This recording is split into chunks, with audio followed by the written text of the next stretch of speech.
Fajar mulai menyising dan jam dinding ponsel Akil menunjukkan pukul 5.46 pagi. Meski tidurnya nyenyak karena kejadian semalam, Akil memaksakan diri untuk bangun. Ia mengucek matanya, berusaha mengusir sisa-sisa kantuk dan bayangan menakutkan yang masih menghantuinya. Keluar dari tenda, Akil menghirup udara pagi yang segar dan dingin. Sinar matahari yang mulai menembus dedaunan, seolah mengusir kegelapan dan ketakutan malam sebelumnya. Akil berusaha meyakinkan dirinya bahwa apa yang ia alami semalam mungkin hanya halusinasi akibat kelelahan dan suasana hutan yang serasing. Dengan tekad baru, Akil mulai menyiapkan sarapannya. Ia menyalakan kompor portable dan memasak air untuk membuat kopi instan. Sambil menunggu air mendidih, ia mengeluarkan roti isi yang telah ia siapkan dari rumah. Selesai sarapan, Akil mulai bersiap-siap untuk petualangan utamanya, menjelajahi bagian dalam gua. Ia mengecek kembali perlengkapannya, senter cadangan baterai tambahan, peta gua yang ia dapatkan dari kakeknya, dan kompas dan persediaan makanan ringan serta air. Akil juga memastikan ia mengenakan pakaian yang sesuai untuk belajar, celana panjang yang kuat, sepatu boot anti selip dan jaket ringan. Ia memasuki semua peralatan ke dalam ransel khusus untuk Kevin yang telah ia bawa. Sebelum berangkat, Akil melihat sekeliling area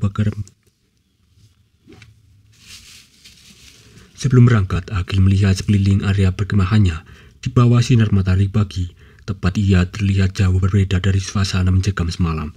Tidak ada tanda-tanda keanehan atau hal misterius yang ia saksikan. Dengan nafas dalam dan menatap, Akil melangkah menuju mulut gua. Meski masih ada sedikit keraguan dan ketakutan yang tersisa dari pengalaman semalam, rasa penasaran dan semangat petualangan yang lebih kuat.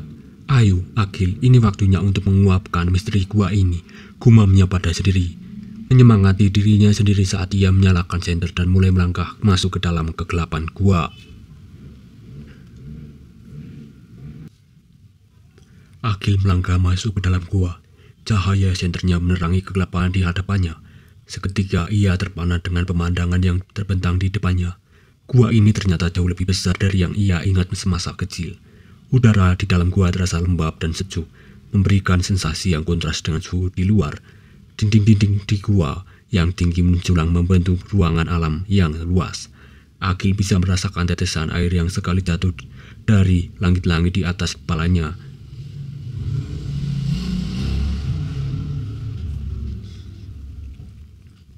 Saat Akil mengarahkan senternya ke dalam dinding-dinding gua, ia bisa melihat pemandangan yang menakjubkan sekaligus sedikit mengintimidasi.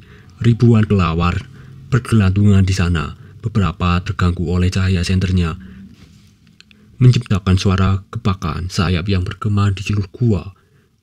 Gumamnya Akil takjub sekali waspada. Ia berhati-hati untuk tidak berlari mengganggu koloni kelawar tersebut. Di sisi gua, Akil mendengar suara gemericik air. Ia mengarahkan senternya ke sumber suara itu dan menemukan sebuah aliran air jernih yang mengalir membentuk kalen kecil. Air itu tampak begitu jernih, memantulkan cahaya senternya dengan indah. Akil mendekati kalen tersebut, terpesona oleh kejernihannya. Ia bisa melihat dasarnya yang terbatu dan beberapa ikan kecil yang berenang di dalamnya. Sungguh menakjubkan bagaimana kehidupan bisa bertahan di dalam gua seperti ini, pikirannya. Sambil menyusuri tepian kalen, Akil mulai memetakan layut gua dalam benaknya. Gua ini tampaknya memiliki beberapa lorong dan ruangan yang lebih dalam. Rasa penasarannya semakin tumbuh. Ia ingin tahu apalagi yang akan ia temukan di bagian yang lebih dalam.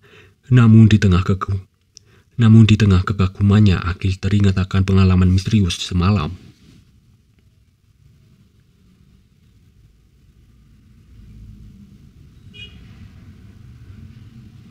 Setelah beberapa menit berjalan menyusuri gua utama, Akil tiba di sebuah persimpangan.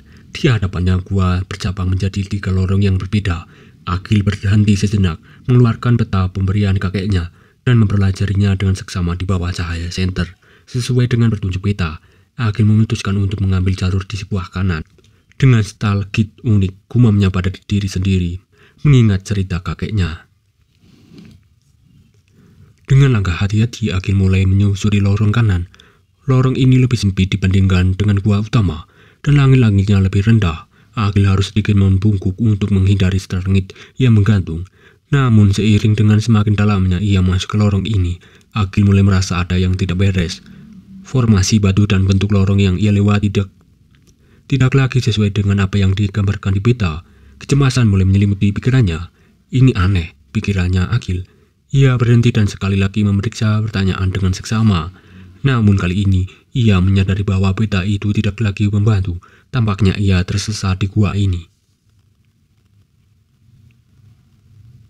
Akil mencoba tetap tenang, meski jantungnya mulai berdegup kencang. Ia memutuskan untuk kembali ke persimpangan tadi. Tapi saat berbalik, ia menyadari bahwa lorong di belakangnya tampak berbeda dari yang ia ingat. Panik mulai menyapai dirinya. Akil menarik nafas dalam-dalam berusaha menenangkan diri. Tenang Akil, tenang. Jangan panik, ia berbisik pada dirinya sendiri. Ia mencoba mengingat-ingat petunjuk bertahan hidup yang benar ia baca. Tetap di tempat dan jangan bergerak terlalu jauh. Ingatannya, Akil memutuskan untuk duduk dan memikirkan langkah selanjutnya. Saat itulah di kejauhan ia mendengar suara samar-samar. Suara itu terdengar seperti gumaman atau mungkin nyanyian. Akil tidak yakin, tapi suara itu membuatnya merinding. Haruskah ia mengikuti suara itu, atau tetap di tempat dan berharap ada yang bisa menemukannya? Rasa penasaran akhirnya mengalahkan kewaspadaan Akil. Ia memutuskan untuk mengikuti suara misterius itu, berharap mungkin itu adalah suara penyelamat atau setidaknya jalan keluar dari situasinya. Akil berjalan perlahan, mengikuti arah suara sambil menyorotkan senternya ke segala arah. Suara itu semakin jelas, dan kini ia bisa membedakan bahwa itu adalah suara tawa. Tiba-tiba cahaya senternya menangkap sosok dua anak laki-laki yang sedang berlarian dan tertawa-tawa. Mereka tampak berusia sekitar 8-10 tahun, mengenakan pakaian yang terlihat usang dan kotor. Yang mengejutkan Akil, anak-anak itu tidak membawa senter atau penerangan apapun, namun mereka berlari dengan lincah seolah bisa melihat dengan jelas dalam kegelapan gua.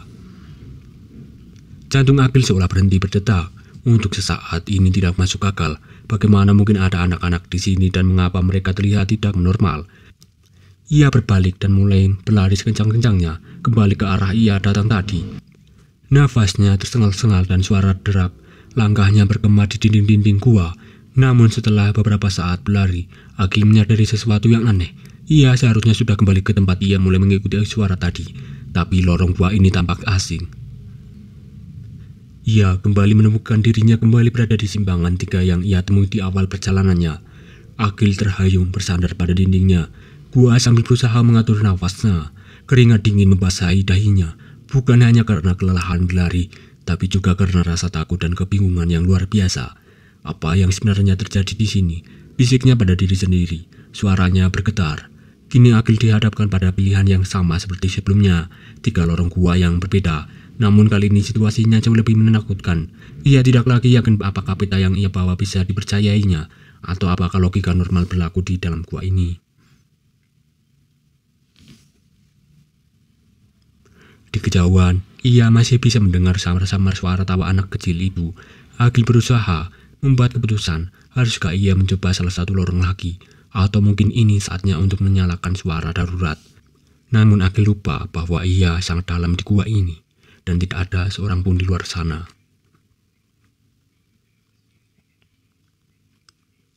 Dengan nafas yang masih tersengal-sengal dan pikirannya berkecamuk, Akil memutuskan untuk kembali ke jalan yang ia yakini sebagai jalur masuknya ke dalam gua. Ia berpikir bahwa jika ia bisa kembali ke mulut gua, setidaknya ia bisa keluar dan mencari bantuan. Oke, tenang Akil, kau bisa melakukan ini. Ia meyakinkan dirinya sendiri sambil mulai melangkah memasuki lorong yang ia ingat sebagai jalan masuknya. Akil berjalan dengan hati-hati, berusaha mengingat setiap detail lorong yang ia lewati sebelumnya. Namun semakin jauh ia berjalan, semakin ia merasa bahwa sesuatu tidak beres. Bentuk-bentuk batu dan formasi yang dia lewati terasa asing. Setelah beberapa menit yang terasa seperti berjam-jam, Akil tiba-tiba menemukan dirinya kembali di persimpangan 3 yang sama. Namun kali ini, ia muncul dari lorong sebelah kiri, bukan dari arah yang ia pikirkan sebagai jalan masuknya. Akil duduk lemas, kebingungan dan ketakutan memenuhi pikirannya. Iya, ini tidak mungkin, gumamnya suara yang bergetar. Bagaimana bisa aku kembali ke sini dari arah yang berbeda? Kenyataan mulai menghantam Akil.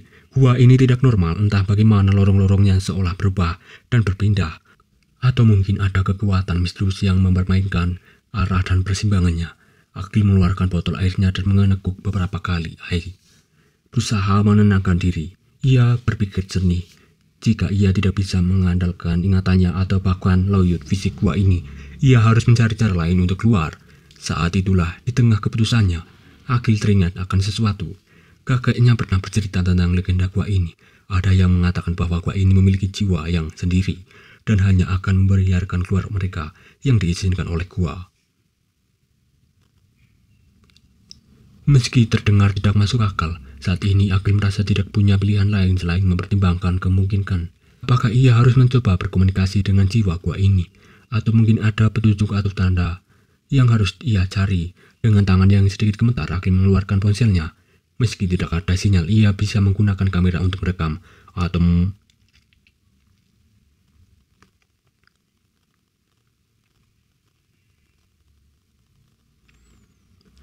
kelelahan fisik dan mental akhirnya mengambil alih, dan Akil pun terjatuh pingsan ketika ia membuka mata. Pemandangan di sekitarnya telah berubah drastis. Ia tidak lagi berada di gua yang gelap dan lembab, melainkan di sebuah tempat yang tampak seperti dimensi lain, sebuah alam yang tidak dia kenal. Di hadapannya berdiri seorang pria tua dengan pakaian lusuh. Pria itu mengeluarkan tangannya dan berkata dengan suara serak, "Sini nak, ikut kami." Akil masih bingung dan takut, mengikuti pria itu dengan ragu-ragu. Mereka di sebuah area yang menyerupai tempat makan. Di sana bersaji berbagai hidangan yang tampak lezat, ikan ayam goreng dan sup ayam. Namun ada juga beberapa hidangan yang membuat Akil merasa tidak nyaman. Seorang kakek tua yang membungkuk mendekat. "Makanlah nak, kau pasti lapar setelah perjalanan panjangmu," ujar kakek itu dengan senyuman yang sulit diartikan. Namun instingnya menjerit agar tidak menyentuh makanan itu. Akil menolak dengan sopan. "Terima kasih, tapi saya tidak lapar." Akil mulai merasa bahwa ia berada di dalam situasi yang sangat berbahaya. Ia harus mencari cara untuk keluar dari tempat ini, kembali ke dunianya yang normal. Tapi bagaimana? Apakah ini semuanya nyata atau hanya halusinasi? Dengan hati-hati Akil mencoba untuk tetap tenang dan berpikir jernih. Ia harus mencari petunjuk atau cara